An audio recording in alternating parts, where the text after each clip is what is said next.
Hello, everyone. I'm not sure if I should click through.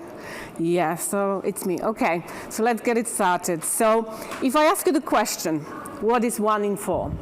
What do you think 1 in 4 could mean? Number of Uber taxis that I had to call to actually get one today, or maybe numbers of speakers that I had prior to me on the March 8th stage, or maybe something else. 1 in 4 is a number of women in tech that actually will climb the ladder and get to senior leadership position. My name is Paulina, Laurie, and I'm head of Women in Tech for Frank Recruitment Group. And some of you may know us as other specialist recruitment brand that are listed on the bottom of the screen. We work with partners and users, independent software vendors in cloud technologies.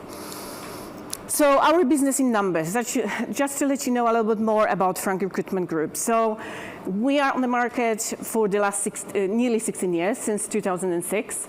Over these 16 years, we placed nearly 100,000 people in tech roles. And we've got a database of nearly 400,000 candidates. So one of my colleagues did the calculation that it translates to over 4 million candidate conversations a year. So I'm standing here representing global recruitment company who really knows the tech candidate market very, very well. So after having all of this conversation with candidates, we really know their needs, motivations, their likes and dislikes. And one topic is very common: lack of diversity in tech. Therefore, 2 years ago, we launched a Women in Tech division in our company. So why women in tech? 21% of UK IT professionals are women. This number, despite very low, increased 5% in the last 2 years.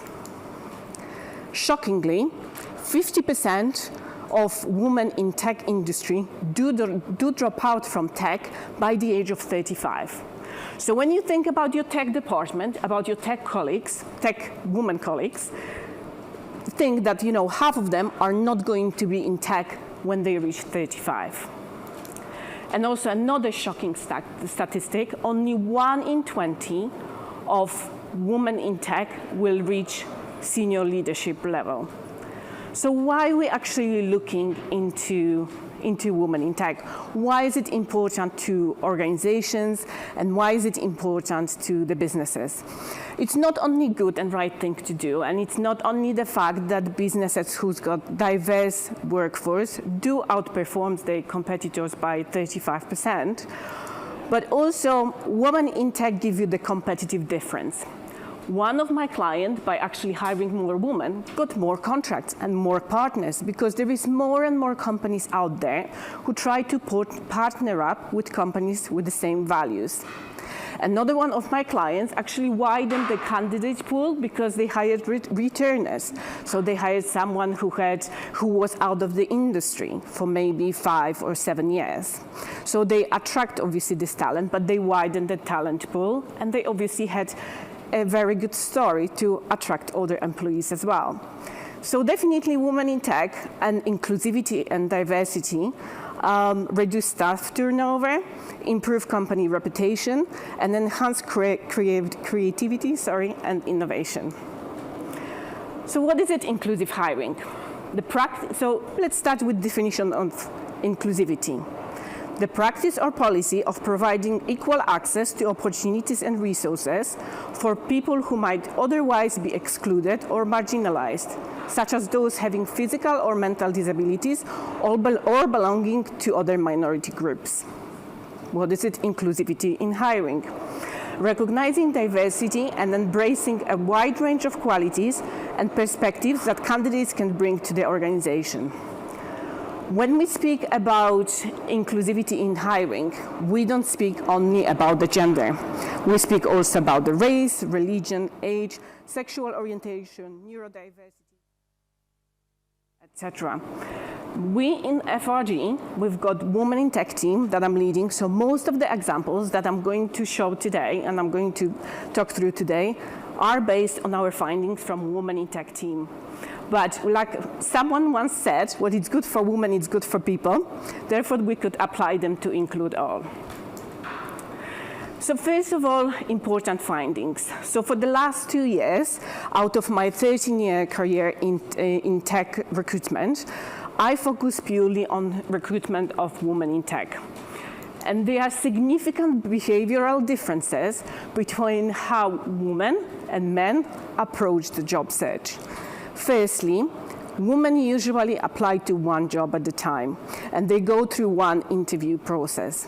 So when you've got attention of that woman, that means that definitely she's interested in the company, values, etc.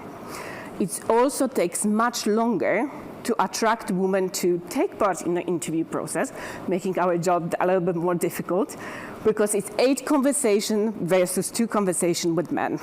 So just to give you an example, when women apply for when we want to put women in tech into the recruitment process, the process of making decision is more thorough. They look into company branding, they look into maybe some recommendation if they know someone working there, or maybe they also obviously ask for the job description and change the company branding again for diversity and inclusion.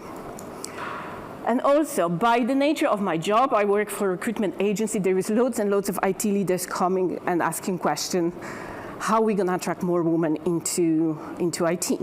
But retention is the same important.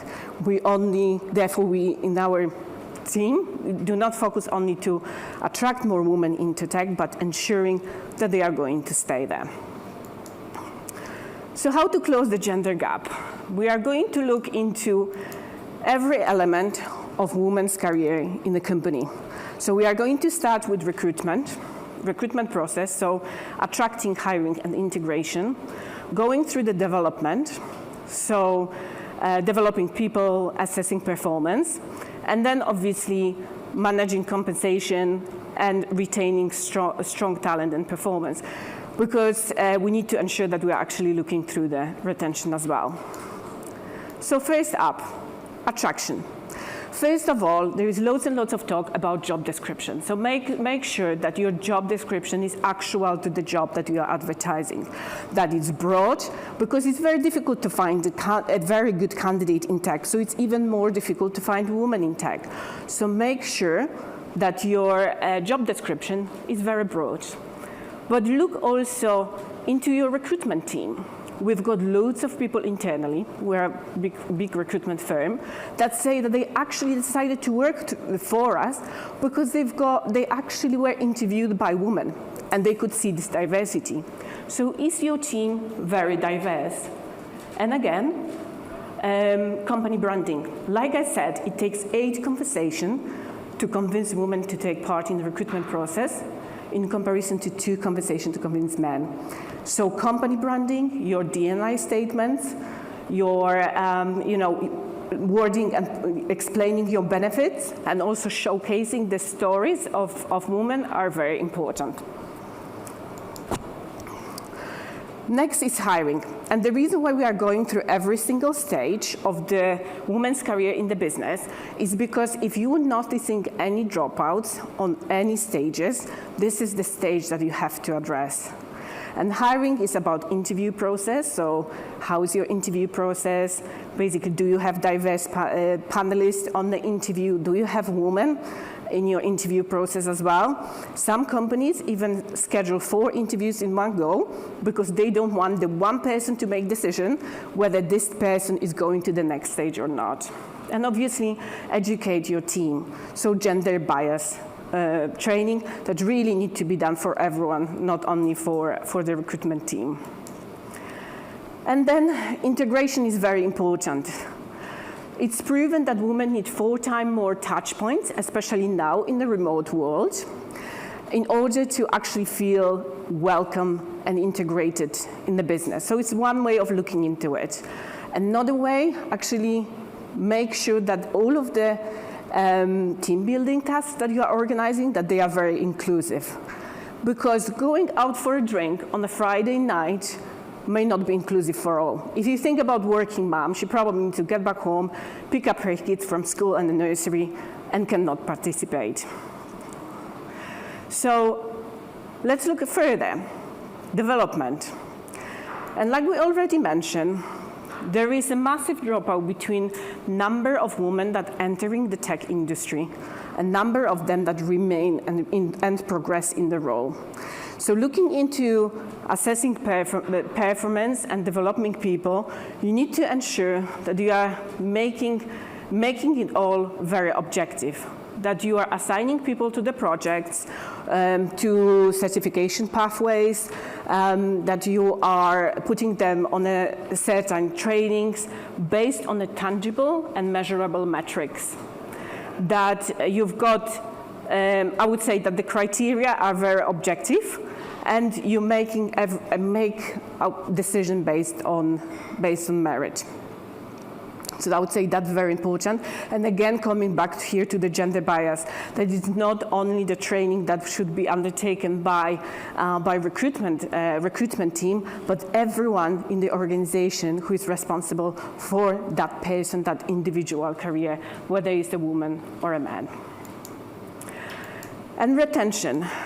Like I said at the very beginning, 50% of women in tech do drop out from IT by the age of 35. That's a massive statistic. That statistic given by Accenture. There is another one by Capgemini, given that after 10 years in IT, women do drop out from IT. And what is the reason for that? It could be very many reasons. It could be maternal age, that they, for example, do not feel that they can fit in or come back to actually IT industry after the break. It could be the fact that they need to care for their parents or a family. It could be as well the fact that they see their career plateaued and they actually don't see themselves actually moving any further. Therefore, it's very important that when we actually pay, we pay exactly the same for women and men. And we've got the salary range. Is it not the case that men ends the top and woman ends the bottom of the range? The next thing would be promotion. And I said that on the panel, that is commonly known that we actually promote men on potential and women on a past achievement. So we just need to ensure that everything that we do in order to retain women in a business is basically very fair. So looking into every steps that I talked through, or briefly talked through, just to give you a little bit of an idea, it will take time and effort to actually create the very inclusive hiring process from the very beginning to very top. But I think what is very important is that actually every step and every effort you're gonna make, it's step into the right direction. Very important is to know where you can start. So first of all, current situation.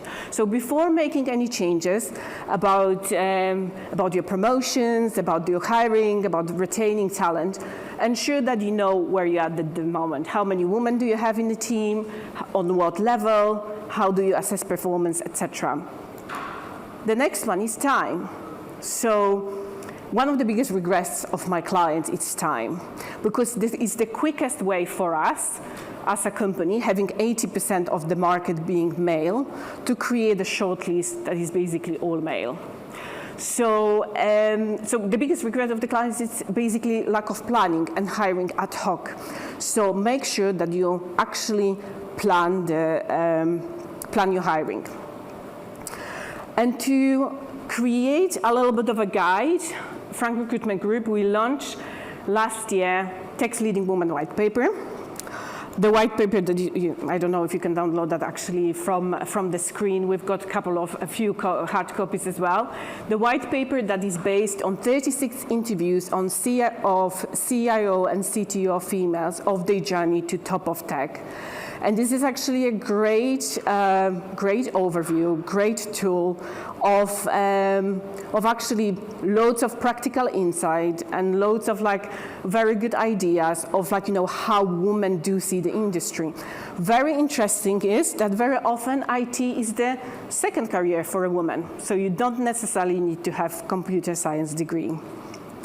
following up on the success of Tech's leading woman white paper, this year we launched the vodcast, six episode series that are discussing the topics like the allyship, the role of the CEO in a company, the hybrid workplace, everything what we've learned from the white paper, which is also available on our website. You can access it via www.fangroup.com as well. So there is loads and lots of tactics that you can implement in order to increase inclusivity in the business. And I've listed loads and loads of them in here on the screen. They will definitely require some, effort and time, but they are definitely working. But to finish off today, as a little bit of a final thought, and more focusing on a solution of like what we can do, I would like to invite you all to One Woman Challenge, introduced by Jessica Billingsley, CEO and a board member. So One Woman Challenge is about connecting and contributing to a woman's career in business by pledging to help with one supportive act, just one. Every gesture, from supporting a promotion to making an introduction to taking a coffee meeting, creates opportunity and change at the individual level. So think about any small gesture that you can do today, tomorrow, and the day after that can actually change someone's life, whether it's going to be coffee, introduction, whether it's going to be a mentorship. And I would love to hear about all of these ideas. So if you would like to connect with me on LinkedIn, and if you've done any gesture, if you can email me what you've done, that would be great. Thank you very much. Thank you. That was a great talk again. If you guys want to ask questions, we do have a microphone coming round to you if you just want to raise your hands up. We do actually have a question online for you as well. What stage of women's careers needs to be addressed first, or where should companies start to be more inclusive? I would say developing, definitely. There is this problem with women entering the industry, and actually only 5% of women being on a senior leadership level. And there is a big trend of companies cheating, so hiring in from outside senior IT women, but not actually getting them through the ranks. So I would say development, promotion, retention. Okay. And do we have a question here as well from the gentleman at the front? Yeah, do you all invest in the lifetime of a candidate? In other words, after you spend the time getting them in, do you then offer them mentor connections? Yeah, thank you for that question. Yeah, so we actually do quite a lot. So we obviously hire the candidate first. So a candidate comes to us, and obviously, especially nowadays, is so much choice that we are placing candidate to the right role. But then we've got also mentorship program. We've got a program that is called Mentor Me, and it's organized by our parental company, 10th Revolution Group. And you can be either a mentor or a mentee in that program as well. So we're looking into this career as a whole as well. And also what we try is not only to hire women for the next job. We always try to push our employers to say, whether it could be a step up, if someone can actually from women in tech step up into the role, not necessarily have a Sure. Today you're talking about, and we recognize the value of diversity within the workforce, and we talk about equal pay. Don't you really think that's the wrong discussion? And shouldn't it actually be, because there's a less supply, greater value, shouldn't there be greater pay, or at least hiring bonuses that reflect how difficult it is to actually equalize a force? You mean hiring bonuses for Women should be paid more, not equal, to come in because there's less supply. I believe some of the companies are doing this. Yeah, that's a very good point. I would say there's definitely a big demand and big trend for women in tech. I don't think they are actually paid more, but they are definitely more in demand. If they should be, yes, if my boss is listening, that would be great. Thank you very much. I think we have one more question for you, last question, maybe slightly off tangent, but how could we encourage women to get into technical roles or STEM subjects? Any sort of quick Pay is very good. Pay in general, like, so I was speaking about that on the panel, that women in STEM do earn more than women in any other industry, so definitely it's very well-paid roles. I would say it's also sitting closely to like technical advancement, being in a role that actually the employers and the companies are looking for you. You are not looking for a job. It is very obviously innovative as well, and it involves lots and lots of creativity. So actually probably on a very early, in the very early ages, we just need to speak about all of this, about all of the perks of working in tech, and I don't know, encourage our daughters as well to take up the coding classes and, you know, not be the only girl in the room. So start at home and increase the pay. Yeah. That's a good take-home message. Well, thank you for both your talks today. It's been fascinating, and I do hope that some of the audience, either here or at home, do take up your challenge. Once again, give a big round of applause to Paulina. Thank you.